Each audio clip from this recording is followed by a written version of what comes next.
un diagrama de flujo con respecto al cálculo de una malla. Eso tenemos que partir por ahí.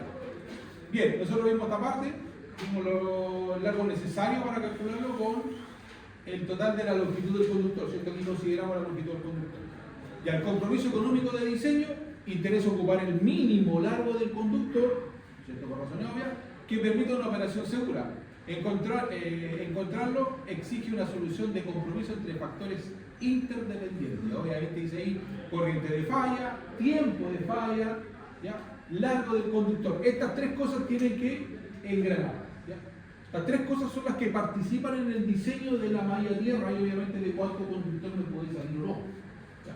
Ahora, las bases del cálculo, el valor de la resistencia a tierra lo definen las características de operación de las protecciones. ¿Se acuerdan que le acababa de decir? Las características de operación, netamente también en función del tiempo y en la corriente de despeje. Porque a ver, si vamos colocando subestaciones, obviamente la corriente de cortocircuito va a ir aumentando si una potencia va subiendo, ¿no? Me va a tornar una corriente más grande de cortocircuito. A ver, no existe un único valor típico, cada caso tiene su propia solución y no necesariamente única. Por eso que cuidado con repetir las mismas mallas. Ya, cuidado porque ahí se pueden ver entorpecidos en alguna cosa en la variable más fundamental, el terreno. O sea, dicen, no, si esta malla yo la hice acá, mira, hace que está de 2x3, no te compliqué, no sé, vamos a estar nomás. Y copia esta nomás, aquí está el informe y hace. Cuidado porque después me voy a enfrentar un problema donde ya está todo cocinado. Y ahí tengo que arreglar la actividad. Bien. Limitada por el calentamiento, obviamente la sección del conductor, analizamos aquí el punto de vista de la selección del conductor. La sección del conductor enterrado se determina según el máximo del calentamiento permisible en los puntos más desfavorables, que son las uniones, ¿cierto? Y obviamente su temperatura admisible depende del tipo de unión. Por supuesto se pide termofusionada, ¿no? Obviamente, o isotérmica. Entonces resulta y la otra vez nosotros conversamos en una clase anterior que había amigos que le ponían una rampa de esa prensa paralela. La prensa paralela de bronce nomás, y esa era la unión de tipo, esa es una unión de tipo X. No conviene esa cuestión, porque obviamente se va a generar un arco también ahí, si hay un despeje de falla muy grande. Ahora, las uniones separadas, dice acá, mira, uniones soldadas bajo puntos de fusión soportan hasta 450 grados centígrados.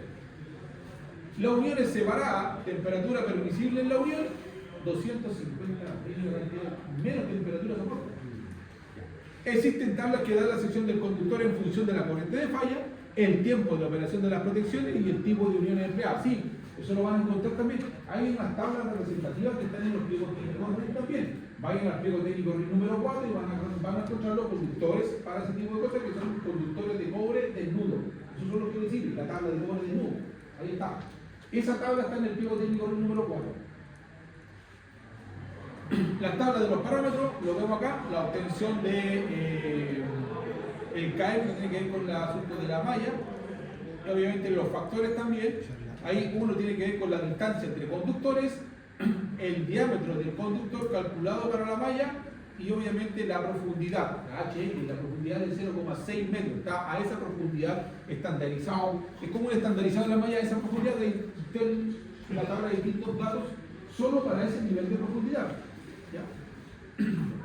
Si se fijan bien acá, los diámetros, la distancia entre los conductores, esto tiene que ver con dividido por el diámetro del conductor, me da 0,5, de 1, de 2, de 3, de 4, y ahí vamos viendo y me va a dar también los calibres que están acá. Los factores K, que están acá dados también, entrada N, estos son número de conductores en paralelo en el sentido del lado menor, ¿ya? Y se obtiene directamente. Ahora tengo que ir con el K y el K' que están acá. Estos valores son datos estandarizados. Ahora, por razón de obvio, en la prueba voy a colocar estas cosas. Teniendo el punto de la malla, obviamente le voy a pedir que calcule en función de las tablas que usted tiene. Va a tener que sacar los datos que usted corresponde. Obtención de los KS y cómo aplicar las tablas, ¿cierto? Según el número de y distancia de entre conductores paralelos. Ahora se habla de conductores paralelos, ahora del reticulado, ¿cierto? Que tiene un lado paralelo. ¿cierto? Tengo distintos conductores tirados dentro de una geometría, pueden ser en vertical y en horizontal. Entonces se van quedando conductores paralelos. Normalmente si es de 30 por 30, todas las separaciones de 0,30 o 0,50 o 1 metro, ya sea para horizontal o para vertical. ¿Cómo usan las tablas, cierto? Y siempre hago un tema. Un ejemplo de cálculo, tenemos una subestación de 2 por 500 kVA, ¿cierto? Y hay una tensión de media, que lo dice ahí con 13,2. ¿Ya? Me da una corriente de cortocircuito de 2850 en trifásico y de 2500 en monofásico. A ver, las corrientes de cortocircuito, estimados, si usted cuando le toca hacer eso, lo tiene que medir a la siguiente. Usted no la estandariza por usted mismo, por cuenta propia. A ver, cuando se declara normalmente un proyecto, en el T1 usted lo hace en el informe. Pero resulta que cuando usted pide la conexión a CGE, usted tiene que llenar un formulario. En ese formulario va el dato del nivel de cortocircuito que usted colocó en el proyecto, cómo lo diseñó, a partir de qué cortocircuito. Eso va en un dato del formulario. Lo importante, los valores de cortocircuito entregados por la empresa eléctrica, sale ahí, ¿cierto? Se dan sin considerar la resistencia de la puesta a tierra que se van a diseñar. Por eso usted pregunta. Ahora, por ello deben rectificarse introduciendo la resistencia de puesta a tierra que se calcule. O sea, la corriente nominal en media tensión de cada transformador es de 21,9 amperes. ¿Está correcto eso?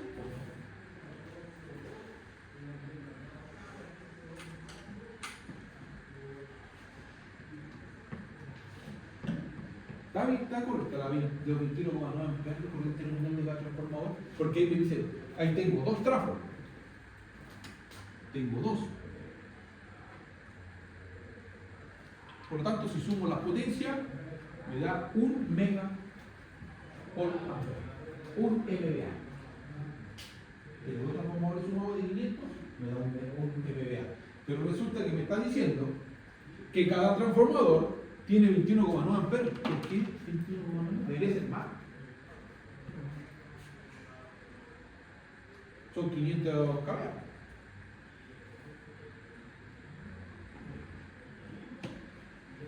¿Está correcta esa corriente que me está dando? En la parte de alta. En la parte de alta. Eso es. Porque resulta que cuando me dan los niveles de cortocircuito, ¿por qué cree usted que la empresa eléctrica me los da? ¿En dónde aplica ese nivel de cortocircuito? En el lado de baja. Si en el lado de baja yo lo calculo, por eso va informe. Por eso que cuando usted llena el formulario, ese formulario tiene la solicitud de factibilidad técnica y también después viene posteriormente la solicitud de conexión, me van a pedir datos técnicos de la obra. Sobre todo si están transformados. Por lo tanto, eso serían los 500 kVA dividido por los 13.200 voltios y me va a dar el rango de 21,9. ¿Le dieron 21,9? ¿Lo comprobó? Ya, perfecto. Entonces está por el lado de alta. Bien.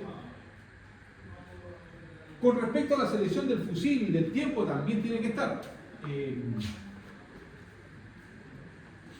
Si bien es cierto, el transformador va a ser un fusible recomendado de 25T, ¿cierto? Es un tipo de fusible porque tiene unas condiciones técnicas y características para cumplir con eso y que tiene una corriente nominal de 21,9 amperes. Lo compro según la corriente nominal del fusible, obviamente, comercialmente hablando. Ya. Ahora, si bien es cierto, dice acá que el diseño se hace en función y a la protección de respaldo, y ahí he hecho un fusible de 50, ¿cierto? Que ese es el empalme del respaldo. Ahora, el transformador va a llevar el lado del fusible por el lado de alta, ¿cierto? Que se tiene que conectar y va a llegar a una parte donde va la unión del empalme, ahí pasa por el fusible, ¿cierto? Y se conecta a la entrada del transformador. Me dice ahí que el empalme de respaldo dice que va a ocupar un fusible de 50T. Lo que sucede hoy por hoy en la práctica, el fusible no lo produjeron ¿qué? Cuando usted le conecten el trafo, los fusibles lo ponen ellos y ellos dimensionan, o sea, ellos le colocan los fusibles que corresponden a ellos. Ellos sabrán qué fusibles le colocan. Van a ir a conectar el transformador y le van a poner el fusible. No lo colocan en el lado de alta. En el lado de baja, usted hace así. ¿Qué fusible va a poner? Normalmente se ponen abajo. El criterio de tiempo de operación, el proyectista busca mantener el tiempo de operación de las protecciones bajo 0,5 segundos. Ahí está lo que les decía yo hace un rato atrás. ¿Ya? Con una respuesta, con una resistencia de puesta a tierra de 0, ¿cierto? Ahí dice, a la corriente de tierra de 2500 amperes y me da un tiempo de 0,056 segundos y se acepta arbitrariamente una corriente de 1000 amperes con un tiempo de 0,28 segundos como solución adecuada al problema. La determinación del valor de la resistencia de puesta a tierra aplicando componentes simétricas y reemplazando los valores para limitar la corriente de falla a 1000 amperes se obtiene una resistencia calculada de 6,35 ohms. Se redondea en 7 ohms. Ahora, con la resistencia de 7 ohms, la corriente de falla a tierra permanece prácticamente invariable respecto del valor adoptado de 1000 amperes. A partir de la resistencia equivalente del terreno se determina, por aproximaciones sucesivas, la superficie necesaria para obtener esta resistencia. Hay que ver qué superficie vamos a utilizar. A ver, acá cuando hablan de aplicando componentes simétricas, ¿a qué creen ustedes que se debe? ¿Qué componente está considerando ahí si habla de simetría?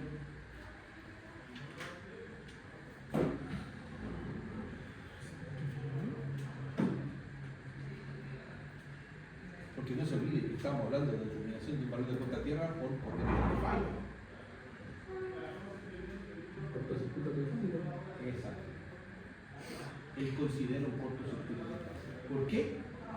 Porque el cortocircuito trifásico es mucho más potente que un fallo asimétrico. Sería una fase de movimiento o una fase de movimiento. Es mucho más potente el cortocircuito. Libera mucho más energía. Bien, no se olviden que la malla también, todas esas protecciones se calculan para la acción más desfavorable, esa pieza más para poder contrarrestar tu turbulence. Ahora, la malla cuadrada de 26 por 26 metros que nos da acá, que tiene un ejemplo acá claro, y una separación de 3.71 metros, se nos da un reticulado de 3.71 metros. Y obviamente me da la dimensión acá y me da un largo total del conductor enterrado de 416 metros de cable. Eso es lo que va enterrado ahí. Y me da una resistividad aparente del terreno de 350 ohms. Es una resistividad, ese es el horror aparente. ¿Ya? Ustedes cuando hagan el estudio, lo que van a sacar ustedes al limpio va a ser el horror aparente del terreno donde van a ir a medir. Ese horror aparente lo van a traer ustedes y lo van a utilizar para ingresarlo a la fórmula como un nivel de resistividad del terreno promedio. ¿Qué eso es? No se olviden que van a tomar más de un dato. Son muchos datos. La verificación por Laure en el conductor, la resistencia aproximada de la puesta a tierra según la expresión de Laure, me da 350 ohms. Y luego cuando la ingreso acá, fíjense bien, más la sumo con la otra, me va a dar una sección por corriente de falla de 4 milímetros cuadrados. Según tabla para 1000 amperes. Pero resulta que la sección por exigencias de la SEC, miren lo que dice, 21 milímetros cuadrados. Yo sé que a alguno de ustedes en algún momento, cuando hagan un cálculo, le va a dar menos que eso. Le va a dar un calibre más chico. Dale poner el mismo calibre que calculó, que es lo que mide la SEC. Exacto. ¿Ah? ¿Sí? Aprox. Ese es un aprox, ese es el equivalente. Ojo, hay que hacer el equivalente a WG. En el fondo eso es. ¿Ya? Porque ahí uno lo vaya a hacer. O puede ser 1 2 WG, 3 WG, o puede ser 4 WG. Normalmente los promedios que dicen siempre dan algunos de repente por 2 WG de la malla y del nivel de falla, pero también dice en una parte dice si le da 2 a WG o una de 4. Eso es lo más recomendable que hay en la parte técnica. A pesar de que sus cálculos del menos. No, si quiere, ahorremos el cable. Embarazado, exactamente. Al pescado frito. Ya. La verificación por Schwartz, evaluada con la fórmula, el valor más preciso resulta ser menor a 6,8. Ahora, obviamente, con respecto a las tensiones de contacto y el factor de asimetría, la zona que se cubre con grava, ahí vamos con un RO superficial de 3000 ohms por metro. ¿Ya? Condición más desfavorable, grava mojada, el máximo voltaje de contacto tolerable es 1730 voltios. Ese es para ese tipo de malla, para el nivel de esa malla. Voltaje de contacto, eso es lo que voy a aguantar yo si me doy el caso. Obviamente, en función del tiempo de despeje, porque si el dispositivo no hace caso, 1730 voltios en un tiempo considerable ya va a estar frío. La corriente de falla se afecta por el factor de asimetría componente de una componente continua, para un tiempo de 0,28 segundos, miren. Eso equivale a 280 milisegundos.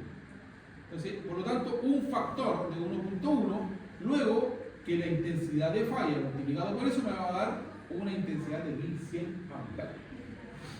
Ahora, con el voltaje, el potencial de la malla, me dice que me da 1146, que termina siendo menor al voltaje de contacto. Significa que cumple esa condición. Esa es la condición que tiene que cumplir para que el voltaje de paso sea aceptable. Perdón, de contacto. Fíjese bien en la tabla de asimetría que están acá. Según el tiempo de despeje, usted aplica el factor. Mira acá, para 0,28 segundos me da un factor de 1.1, que es el que yo apliqué en la fórmula.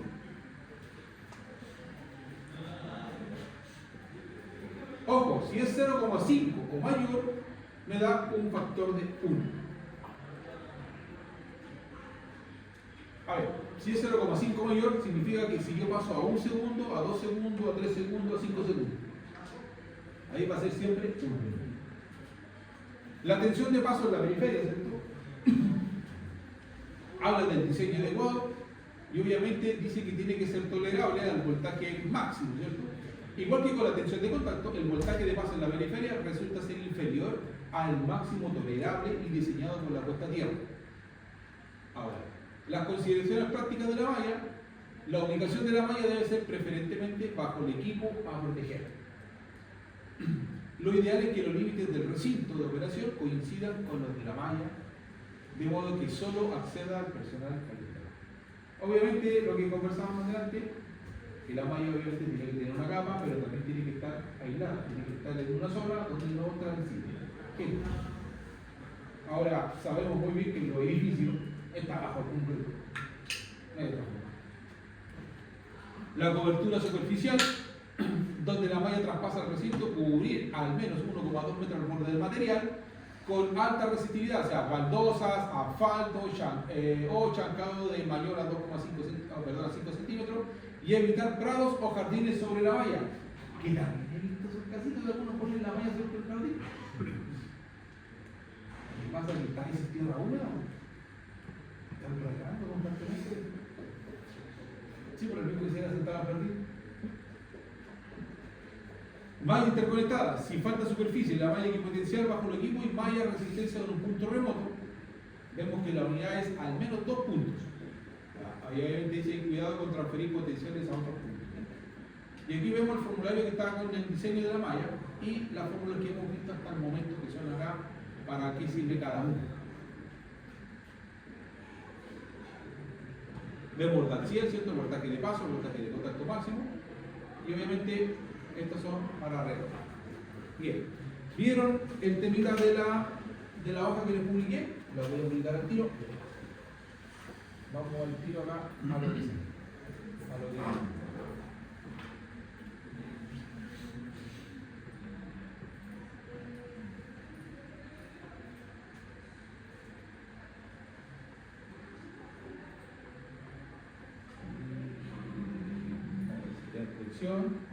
Vamos a ir a la unidad 2. Aquí está, le dice ejercicio de fórmulas puesta a tierra, ¿cierto? Y aquí aparece una hojita, como dije yo, Vamos a mojar esto que está acá.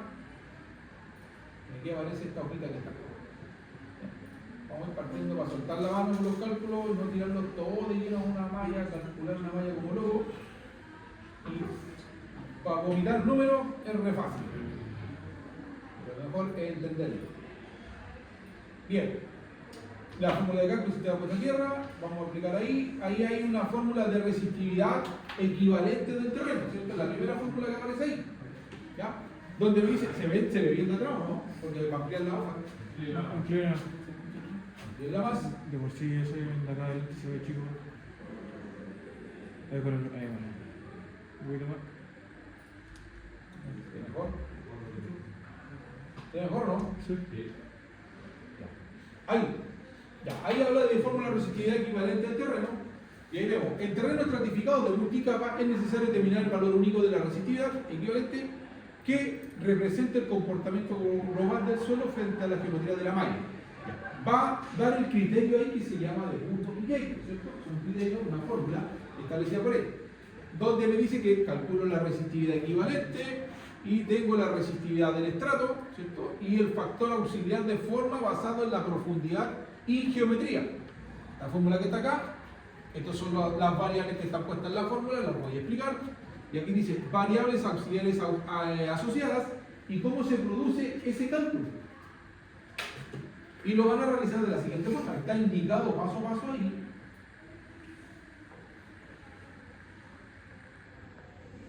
Y vamos a ver a cuánto tenemos que llegar. Bien. Dice ahí, el radio equivalente de la malla, ¿cierto? Que es R, y esa es la raíz cuadrada de la superficie sobre pi, donde S es la superficie de la malla en metros cuadrados. La profundidad equivalente, ¿cierto? Que H es la profundidad, el tiempo profundidad de entierro, y la longitud en barras si existe.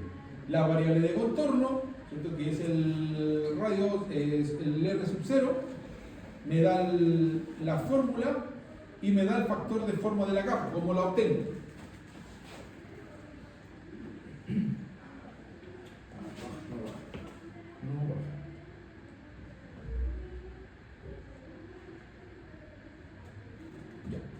Y vamos a aplicar el ejercicio, ¿cierto? Aquí está. El enunciado dice, calcular el radio equivalente y la variable auxiliar para una malla de puesta a tierra de dimensiones 5.5 metros, enterrada a una profundidad de 0,6 metros. Lleven la fórmula acá, ¿cierto? Y ustedes van a tener que terminar esto. Primero acá me pide calcular la superficie. ¿Cuál es la fórmula para calcular la superficie de la malla? La tengo que obtener de acá, ¿cierto? Luego, aplicar la fórmula del radio equivalente. Calcular la variable y luego voy a tener resultado. Tienen que llegar a este resultado muy parecido. Ahí está. Un radio equivalente es Sí. 2.882 y la variable es 2.5. Fíjese bien, ahí está la superficie. ¿Cómo determino yo la superficie? 5 por 5. Perfecto, y aquí está. Entonces ya sé ya que para determinar esto tengo la superficie de la malla y la saco de dónde? De las dimensiones. Aquí está. Por lo tanto la superficie serían 5 por 5, me da 25 metros cuadrados. Ok. Me dice ahora aplicar la fórmula del radio equivalente. La fórmula del radio equivalente, ¿dónde está? Acá arriba. R es igual a... Entonces, por lo tanto, me dice que es la raíz cuadrada, ¿cierto? ¿De quién? De la superficie sobre pi. 25 metros. Entonces, 25 sobre pi. Eso tiene que darle un valor. 2,82. Fíjese bien. Aquí en el resultado esperado le sale 2,82. Sí. Estamos bien calculando entonces. Estamos bien. Calcular la variable auxiliar. Calcular la variable auxiliar. ¿De dónde saco el R sub 0? Sería usando la R equivalente.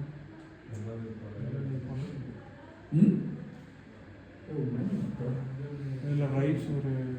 Ojo, para calcular el R sub 0, Hay que saber que 2,82 al cuadrado menos 0,6 No, pero pues, se va a poner la fórmula, porque no se vea que es igual. Esta es la raíz cuadrada de todo esto. La raíz cuadrada de La raíz cuadrada menos h al cuadrado. Ahí está.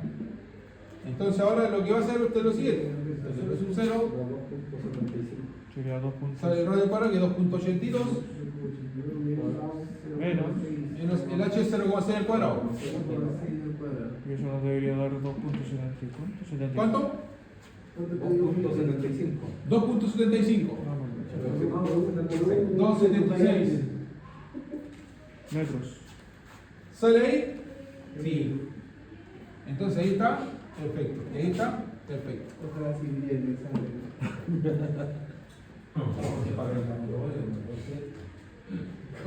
El corriente continua. Ya, vamos aquí. Resulta que aquí vamos a calcular la variable auxiliar. Ya está la perdón, ya la tenemos. Ya, 2.76. Ya, ahí está terminado el problema. Ahí está. ¿Se entendió? Sí, pero A la prueba, simplecito, ¿no? La prueba, después todo lo que hago lo tiene que integrar en un solo vecino. Esa es la prueba. Nosotros lo vamos a hacer por partes, para que lo entiendan. Y factor de forma. Ahí está calculado, cumplimos con lo que está ahí, con el resultado esperado. Bien, ahora, ya, pero esto era simplemente para ver cómo andaba. Y aquí viene este ejercicio que lo hagan ustedes solitos. Vamos allá. Este lo hagan solitos, ustedes ya saben cómo se hace. Ya saben cómo tienen que trabajar, practiquen acá. Y este es el momento.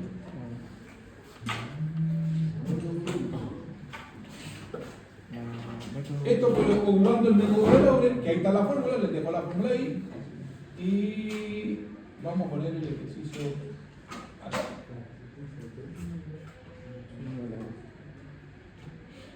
Lo tienen en el portal también, por si acaso.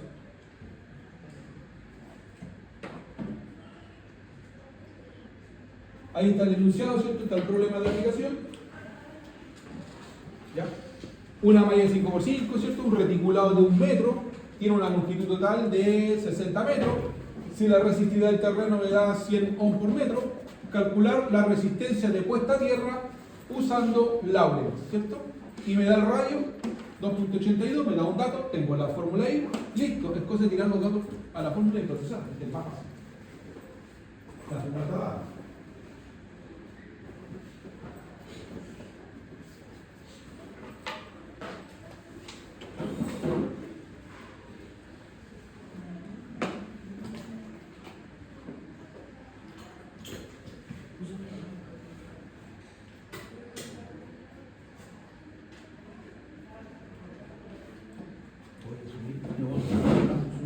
Voy a subir el tiro, ¿no?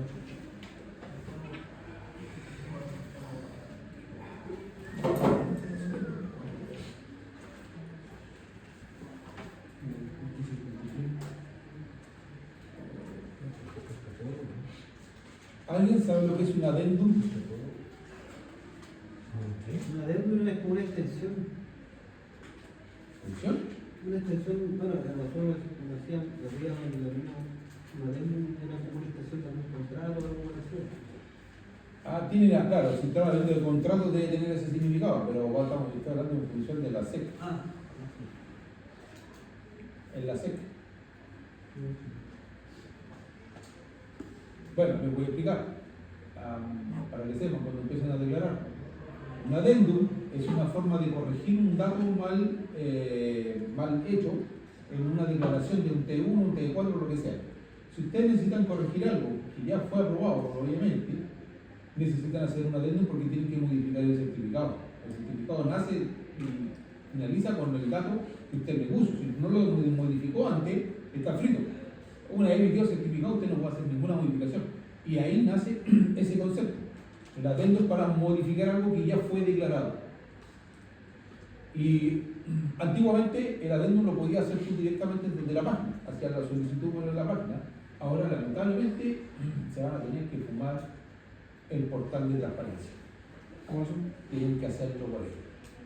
Todo por ellos. por el portal. Es decir, todas las modificaciones que ustedes tengan que hacerle a una declaración ya firmada es a través de un adendum, pero a través del portal de declaración. O sea, significa más burocracia. Más papeleo. Así que traten de no equivocarse.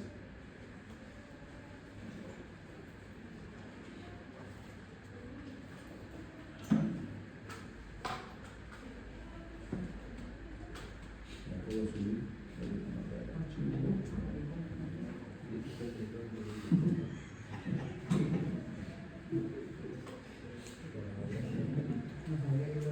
¿Cuánto te dio? Miraron todo. Sí, como así solo no va a ser todo. 10,23.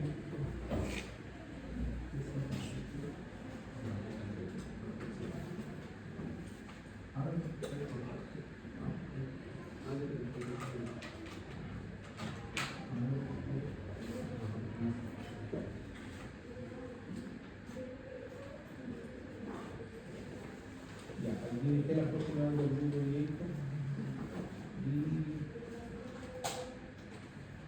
Ya.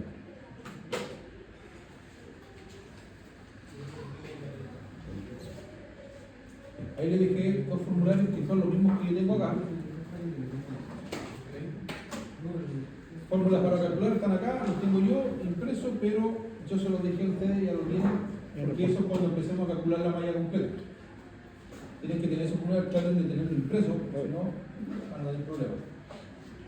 Porque el cálculo de la malla es muy largo. Es un cálculo de malla muy largo, así que es un temor si le tienen que tener esta guía a mano.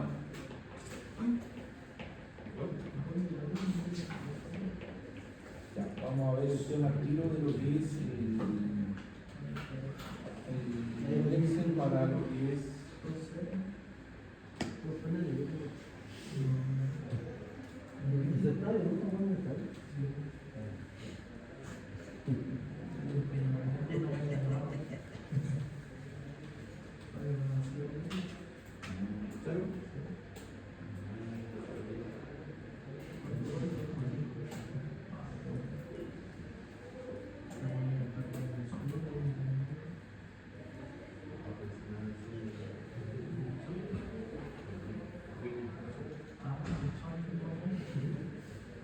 Ya, hay un grupo armado ya para que me den los nombres, con 3 nomás, 3 por grupo. Ah, no, pero para la salida de terreno había hecho 3, ¿no? Sí, No, pues pues sí. ese es para el informe. Bueno, Ese es para el informe. Para Ah, sí, el porque el informe. más Sí, para el informe, porque la la salida salida de de terreno terreno. dependemos de la Sí, cantidad de no, kilómetros. eso lo va a hacer el. Está claro. Todos. No, pero para el trabajo del informe sí. ya. Sí, serían de tres, pues no sé, están conformados los grupos. Ya, ¿hay un grupo armado? Nosotros tenemos un grupo. Ya, de los nombres. René Morales, Ya, Patricio Maturano, ya. Ya. Felipe González.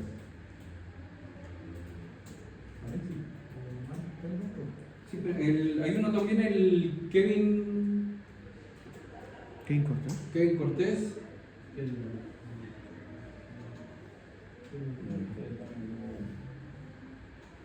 Ya, uno es Kevin Cortés. ¿sí? Kevin Cortés, el Neigar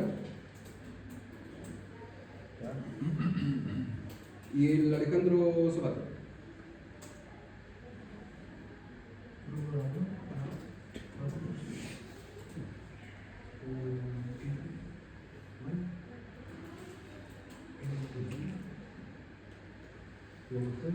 ¿Sí? Ah, ahí está.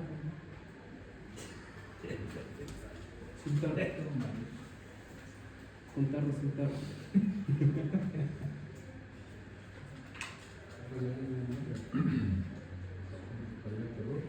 Mario Alexis Lita.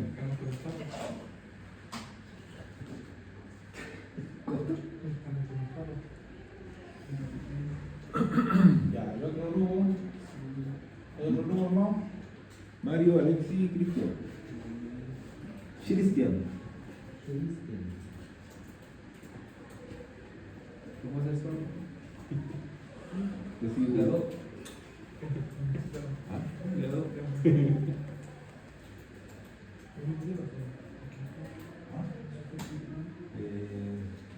y después el que Ya. ¿Quién más? ¿Quién más? Ah, esa no.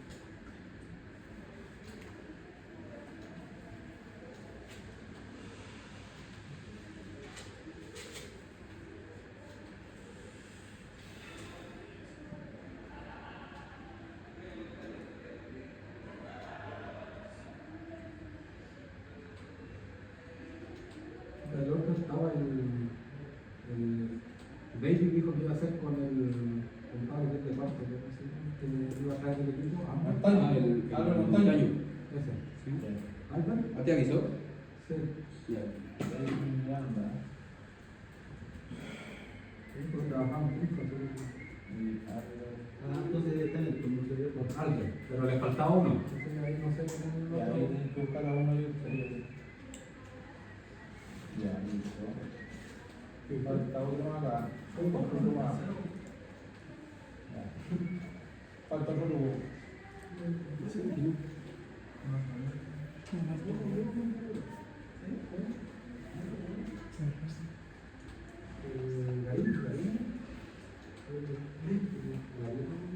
¿Quién?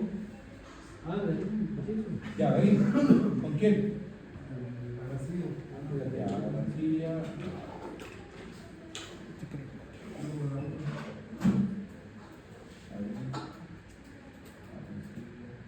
Y ahí también le va a pasar uno.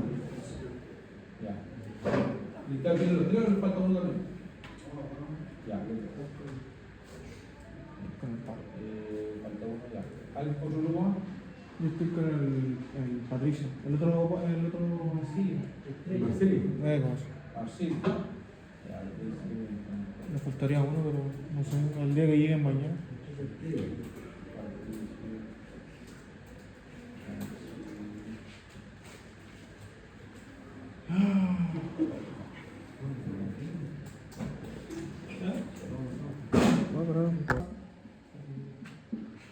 es obviamente el robo.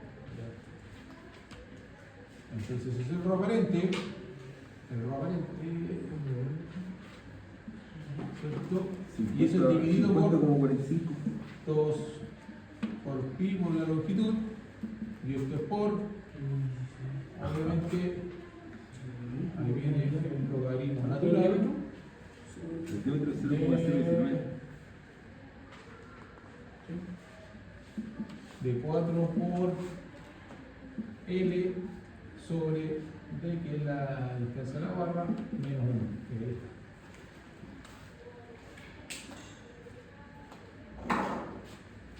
Esta es la fórmula 50,45. facilita de la barra de una casa.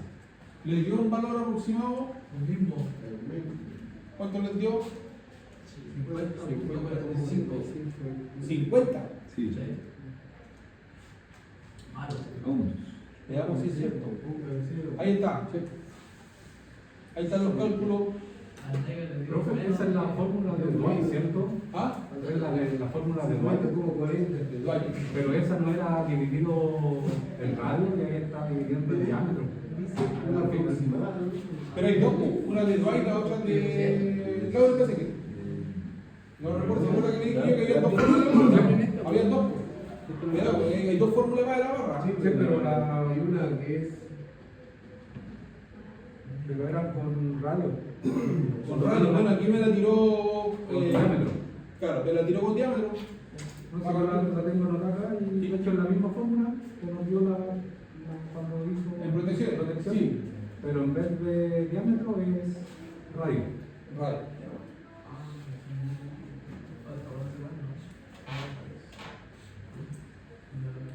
Ya. Consideramos. ¿Va enterramos con el diámetro o no? Sí, trabajemos con esto nomás. Porque se supone que vamos, es que pasa que las barras, cuando no se olviden que las mallas también llevan barras. Entonces lo más probable es que trabajemos en base a eso, al diámetro. ¿Ya? Bien. Esa escalada a todos le dio 50, perfecto, porque aquí está el resultado. Ahí está el resultado, Sí. 50.45, ¿ya? Ahí está el cálculo, vemos cómo se hizo. Y vamos ahora a dimensionar el conductor de la malla. Y entramos allá en materia de derecho ya con el tema de los cálculos de la malla. Vamos viendo varios conceptos, que no se olviden que hay que integrar muchos cálculos a la malla. Ahí vamos, partimos por ahí. Ya, sección mínima de por función térmica, ¿cierto? Va a haber una fórmula de onda corta y determina la sección transversal mínima del conductor para soportar la corriente de cortocircuito sin derretirse ni perder propiedades mecánicas. ¿Ya? Entonces estamos partiendo por calcular la sección mínima. ¿Ok? Aquí está el K, ¿cierto? La intensidad de falla, ¿cierto? La raíz del tiempo dividido por esta constante que es 197.4. ¿Ya? Esa es la división de eso. Por lo tanto, vamos a ir a ver, dice acá, factor del material para cobre comercial se usa típicamente 1. Entonces su factor de material es 1. Y aquí está el procedimiento. Entonces, por lo tanto, el ejercicio de aplicación, sección del conductor. El enunciado, determinar la sección mínima de cobre para una corriente de falla de 1000 amperes que es despejada por las protecciones en un tiempo de 0.28 segundos. ¿Ya? Obviamente la solución para el desarrollo me deja identificar los datos, mi corriente de falla está determinada, son 1000 amperes, ¿cierto? Y mi tiempo también está determinado, son 0.28 segundos. Y mi factor K es 1. ¿Listo? Entonces, por lo tanto, me pide calcular la raíz del tiempo, o sea, la raíz de 0.28.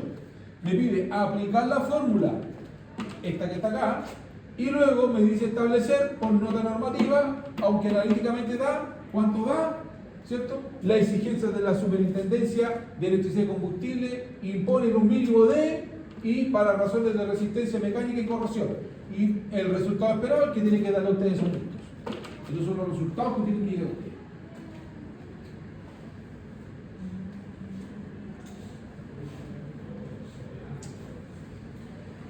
Sí. ¿Se cumple? Sí. Bien. Vamos bien.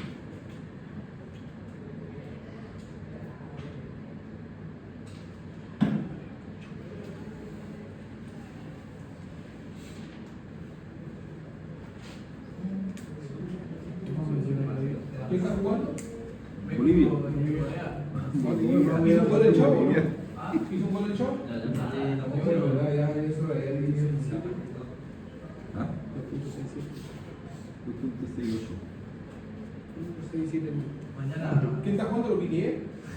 Sí, ahora está jugando México contra Corea. Están en el entretiempo. Mañana Chile contra Bolivia. Ah, bueno, ya. Ahí está bueno. En el PlayStation sí. Ya que hasta en el PlayStation que ha eliminado Chile, no hay problema. Una sola pega. Un sueño boliviano. Bien, aquí a la mayoría les dio los valores esperados. 2.68 milímetros cuadrados y obviamente sabemos que tenéis que ponerle 21.2 milímetros cuadrados, esto es el equivalente a WG. Bien, esto no revestía mayor problema y vamos aquí a lo que son determinar las fórmulas de seguridad, ¿cierto? Con respecto a los voltajes tolerables, ¿cierto? Y ahí cuando hablamos de voltaje tolerable vamos a hablar de la tensión de contacto tolerable y la tensión de paso tolerable. Y aquí están las fórmulas ya establecidas. Y vamos aquí a, ojo, resistividad de la capa superficial del suelo con gravilla, ¿ya? Y tiempo de duración de la falla. Y en la fórmula de arriba aparece eso. Y en la segunda fórmula, voltaje de paso igual resistividad de capa superficial normal y tiempo de falla.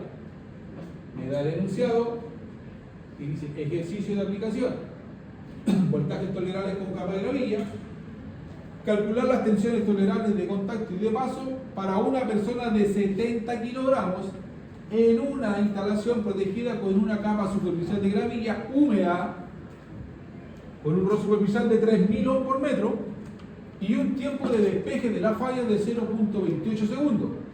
Me pide calcular las tensiones de paso de contacto tolerable, voltaje de contacto 1 y 2, calcular tensiones de paso tolerable 1 y 2, y me da un resultado esperado que tiene que dar esto que está acá. ¿Ya? Así que la fórmula está arriba, la tienen ahí en la PPT, ahí en el portal. Saquen la fórmula y aplique eso y vea si dan esos voltajes estimulados. Veamos acá.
Oye chicos, tiene que ponerse de acuerdo todos porque guía un... Si estamos de acuerdo, entonces esto yo estoy de acuerdo. Bueno, de hecho, aquí entre nos, eso fue hace como un año atrás, a un colega le pasó eso y los chicos de automatismo, él había acordado con los niños que se pusieron de acuerdo con WhatsApp, por WhatsApp inclusive, y quedaron todos de acuerdo de modificar el horario para venir todo un día. Resulta que hubo una persona que no estuvo en ese momento y vino y habló y dijo que el profesor había hecho todo de manera arbitraria y que él había tomado carta de creencia todo y que le dio la orden. Y eso fue un alumno que reclamó.